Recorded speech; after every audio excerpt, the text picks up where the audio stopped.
গাজীপুরের শ্রীপুরে কাপড়ে মার্কেট থেকে এক শিশুকে অপহরণের চেষ্টার অভিযোগে নারীসহ ৫ জনের বিরুদ্ধে মামলা হয়েছে। ঘটনার পর পুলিশ অভিযান চালিয়ে একজন নারী অভিযুক্তকে গ্রেপ্তার করেছে। ভুক্তভোগী পরিবার ঘটনায় চরম নিরাপত্তাহীনতার আশঙ্কা প্রকাশ করেছেন।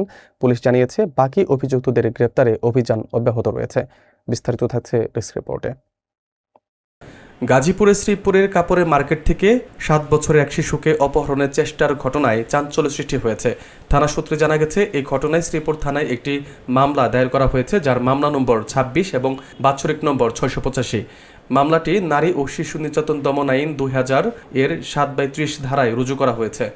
এজাহার সূত্রে জানা যায়, গত 15 ডিসেম্বর সন্ধ্যা আনুমানিক 7টার দিকে কাউরাইত ইউনিয়নের সোনাব গ্রামের বাসিন্দা মোসাম্মদ রাহিমা তার 3 নাতি-নাতনিকে নিয়ে মাওনা কাজী পাম্প সংলগ্ন কাপড়ের মার্কেটে কেনাকাটা করতে যান। ওই সময় পূর্ব পরিকল্পিতভাবে সেখানে অবস্থান করা অভিযুক্তরা হঠাৎ করে 7 বছরের শিশুটির মুখ চেপে ধরে জোরপূর্বক টানা হেঁচড়া করে একটি সিএনজি অটোরিকশায় তুলে নেওয়ার চেষ্টা করে।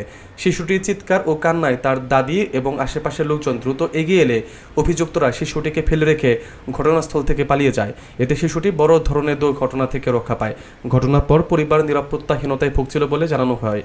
আত্মীয়স্বজনের সঙ্গে পরামর্শ করে 18 ডিসেম্বর রাত 1টার দিকে থানায় লিখিত অভিযোগ দেওয়া হয়। এদিকে মামলার পরিপ্রেক্ষিতে গতকাল শ্রীপুর থানা পুলিশ অভিযুক্ত মোসাম্মদ মরিয়ম আক্তার ওরফে হেমা নামের এক নারীকে গ্রেপ্তার করেছে। তবে মামলার অপর অভিযুক্তদের গ্রেপ্তারের জন্য পুলিশের অভিযান অব্যাহত রয়েছে বলে জানিয়েছে থানা পুলিশ। শ্রীপুর থানা পুলিশ জানায়, ঘটনা তদন্ত চলছে এবং অভিযুক্তদের বিরুদ্ধে আইনানুগ ব্যবস্থা গ্রহণ প্রক্রিয়াধীন রয়েছে। আমি নানুর সাথে মার্কেটে যাইতেছিলাম, তারপরে নানু কেনাকাটা করতেছিল, আমি রাস্তার পাশে দাঁড়িয়ে আসছিলাম।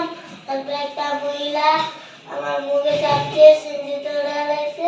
তারপরে একটা বেড়া ছিল সিঞ্জিতে, আমি মহিলার হাতে কামড় দিছি। তারপরে এরা আমার মাথায় চড় মারছে, আমি অনেক জোরে চিৎকার দিচ্ছিলাম। তারপরে অনেক লোক আসে, আমার নানু হয়েছে।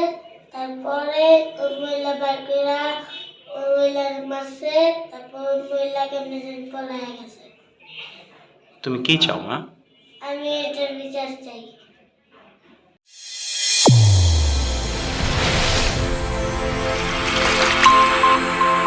চ্যানেল A1 হৃদয়ের স্পন্দন।